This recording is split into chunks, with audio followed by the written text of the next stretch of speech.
युग पुरुष गणेश शंकर विद्यार्थी क्रांतिकारिता के उत्तेजक उनके विचार थे। उनके विचारों ने देश की स्वतंत्रता के लिए जो कार्य किया वो हमेशा स्मरणीय रहेगा। वह प्रताप नामक पत्रिका का प्रकाशन करते थे। स्वयं स्वामी थे, स्वयं संपादक।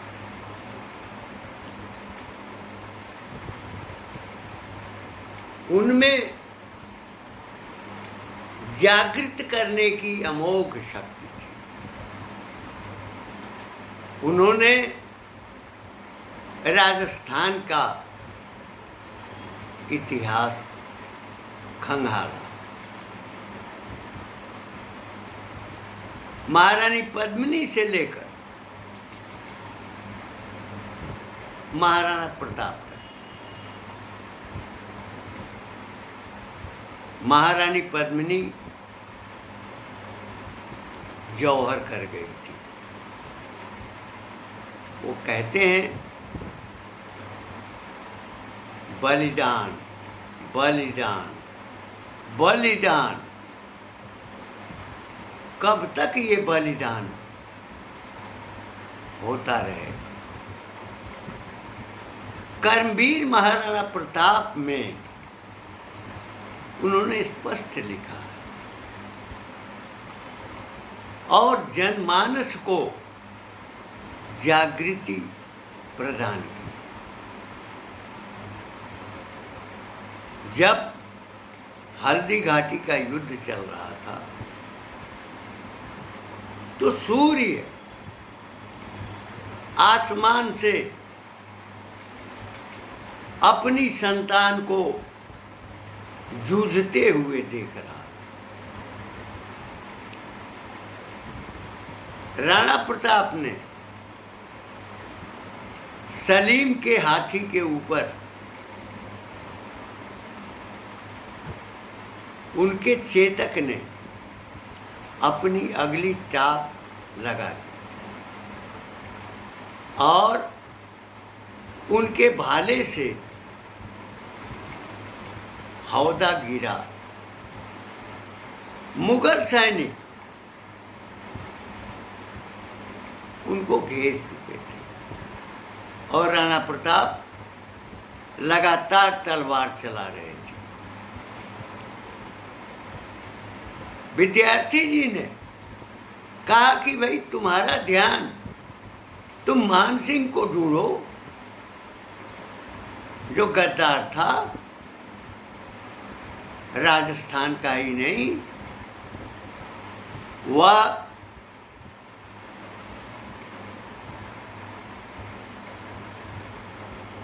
मातृभूमि का। किंतु सलीम पर आक्रमण हुआ देखकर मुगल सैनिक राणा प्रताप की ओर आने लगे। 1, 2, 3, 4 और उनकी तलवारें चलती थी। विद्यार्थी जी लिखते हैं कि झाला आगे बढ़ो।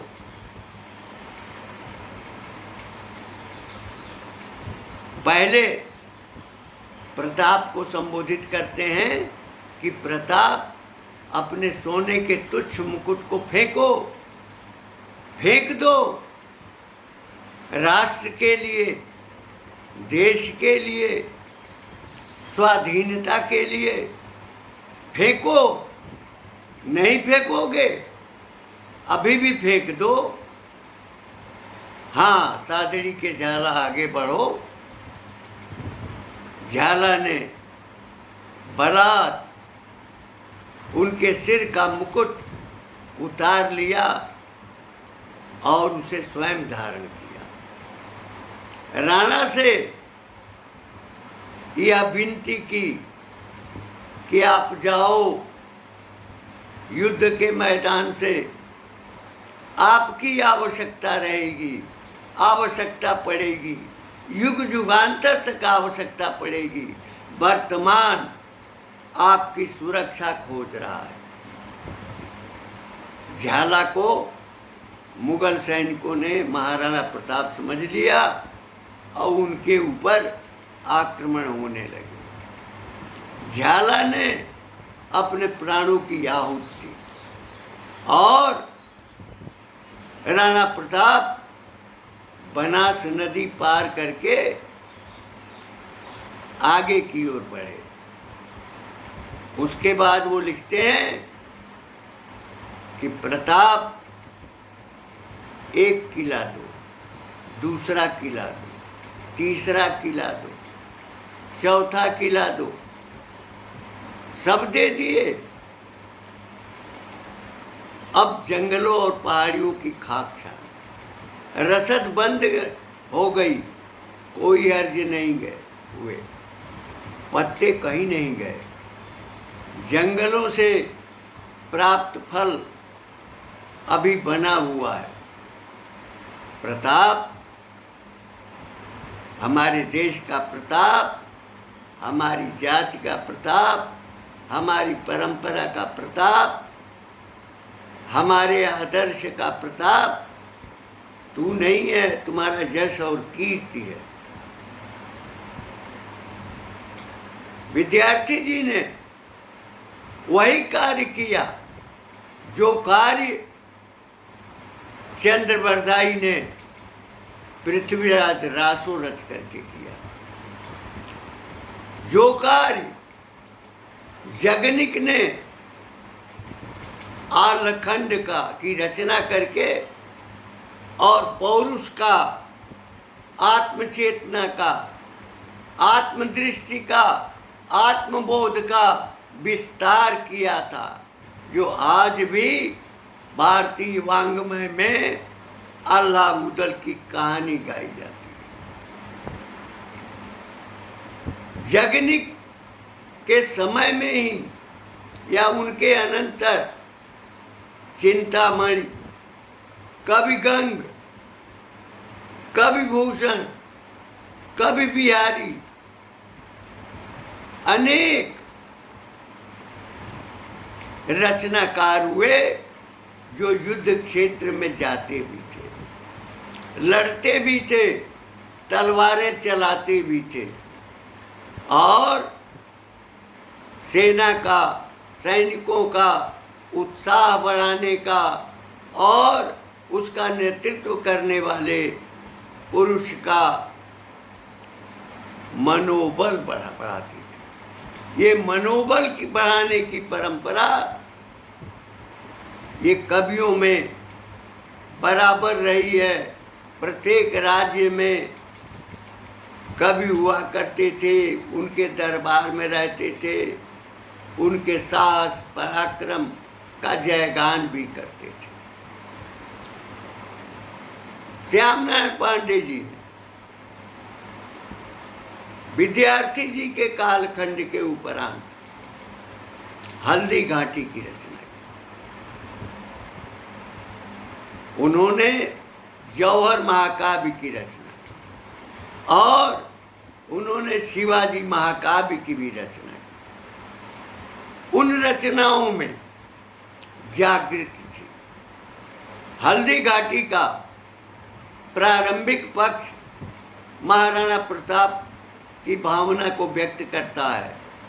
आग बरसती हो पर जिसके, आग बरसती हो पर जिसके, आगे बढ़ने की लय थी।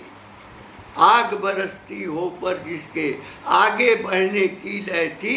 शस्त्रहीन गिर जाने पर भी जिसकी जय आशा में थी। रोम रोम जिसका बैरी था, जो सहता था दुख पर दुख।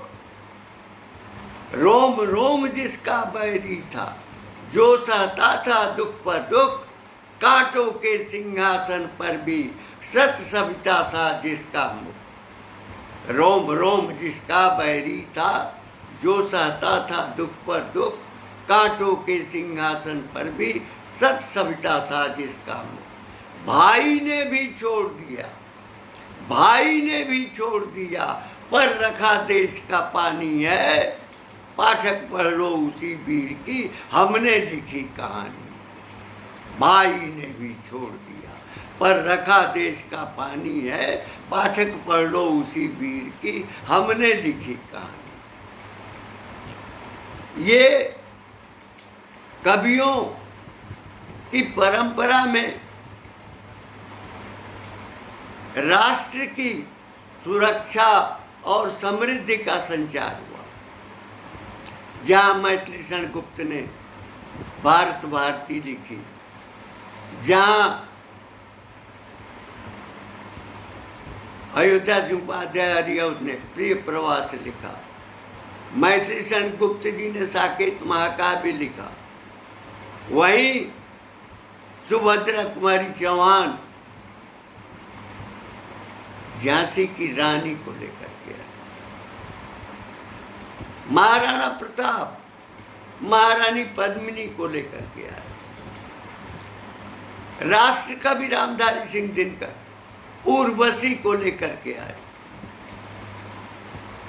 जो अयोध्या के राजा पुरुरवा की पत्नी थी। महाकवि जयशंकर प्रसाद ने प्रतापी प्रताप की रचना। उसी प्रकार गणेश शंकर विद्यार्थी ने कर्मवीर महाराणा प्रताप एक निबंध के रूप में लिखा। प्राचीन समय में यानी पहले दशक में कर्मवीर महाराणा प्रताप पाठ्यक्रम में था, किंतु आगे चल करके निकाल दिया गया। तो कर्मवीर महाराणा प्रताप के प्रत्येक अंश और प्रत्येक पंक्ति में जागृति है। गणेश शंकर विद्यार्थी जी भारत के अतीत का तो ज्ञान रखते ही थे, किंतु वे विश्व के अन्य देशों के जो महापुरुष थे उनका भी बोध करते। लेकिन यूरोपीय सभ्यता में, यूरोपीय साहित्यिक दृष्टि में, यूरोपीय संघर्षों में उंगलियों पर गिने जाने वाले लोग हैं, किंतु भारतवर्ष में उसकी संख्या की गणना नहीं की जा सकती। ग्राम स्तर से जनपद स्तर और प्रांत स्तर और राष्ट्र स्तर पर इतने बलिदानी लोगों के नाम हैं कि यदि उनके लिए अगर एक एक भवन बनाया जाए स्मृतियों का, उनकी स्मृतियों का एक एक भवन बनाया जाए तो शायद उत्तर प्रदेश की का पूरा भूभाग भर जाएगा। कवि, साहित्यकार, लेखक, निबंधकार, साधक, संत और जो कुश्ती होती थी, वो कुश्ती दंगल होता था, उस दंगल में शामिल करने वाले जो पुरुष थे, उनका पराक्रम, उनकी वीरता उनके क्षेत्रों में दिखाई पड़ी। आज भारत को अतीत की सुनहली जो स्मृति है उसको लाना है। रूस का अलेक्जेंडर पुश्किन यह कहता है कि जो अपने पुरखों की थाती को भूल जाता है उसका न भविष्य रहता है न वर्तमान रहता है। गणेश शंकर विद्यार्थी जी उसी चेतना के प्रतीक थे। अतीत के गौरव और पुरुषार्थ को व्यक्त करने वाले पत्रकार थे, साहित्यकार थे और भारतीय स्वातंत्र संग्राम में सम्मिलित होने वाले सेनानी थे, जिनकी वाणी से भगत सिंह, खुदीराम बोस, सुखदेव, राजगुरु, चंद्रशेखर आजाद, सचिन सान्याल में बलिदान और त्याग की प्रेरणा मिली। वे थे गणेश शंकर विद्यार्थी। कानपुर से प्रताप नामक पत्रिका का वो संपादन करते थे और विभिन्न क्षेत्रों में जाकर अपने प्रवचन, अपनी वाणी के द्वारा जनमानस को जागृत करते थे, एकत्र करते थे, उनको सहायता भी करते थे। गणेश शंकर विद्यार्थी की दंगे में मृत्यु हुई। गणेश शंकर विद्यार्थी प्रताप के गायक भी थे, प्रताप के विचारक भी थे, प्रताप की विचारधारा के वो प्रचारक भी थे।